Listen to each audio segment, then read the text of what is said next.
నూతనమైన రాష్ట్రం ఏర్పడిన తర్వాత ఏ విధంగా ముందుకు పోవాలని ఆలోచించినప్పుడు నాకు అండగా వచ్చి మీరు రాజధాని కట్టాలనుకుంటున్నారు, మేము సహకరిస్తామని మొట్టమొదటిసారిగా వచ్చి చెప్పింది అమరావతి రైతులని చెప్పి మరొకసారి విజ్ఞప్తి చేస్తున్నారు. ఒక స్ఫూర్తిదాయకమైన నిర్ణయం.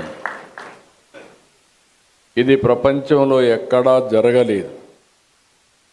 ఇంత స్ఫూర్తితో దగ్గర 29,000 మంది రైతులు 34,000 ఎకరాల భూమి స్వచ్ఛందంగా ముందుకొచ్చి ల్యాండ్ పూలింగ్లో మేము ఇస్తామని ఆ రోజు వాళ్ళు అనౌన్స్ చేసినప్పుడు, ఈ రోజుటికి కానీ ఇంకా భవిష్యత్తులో కూడా జరుగుతుందో నాకు తెలియదు, కానీ ప్రపంచంలోనే స్ఫూర్తిదాయకమైనటువంటి ల్యాండ్ పూలింగ్ జరిగిన ఏకైక ప్రాంతం అమరావతి అని చెప్పి కూడా నేను మీకు తెలియజేస్తున్నా.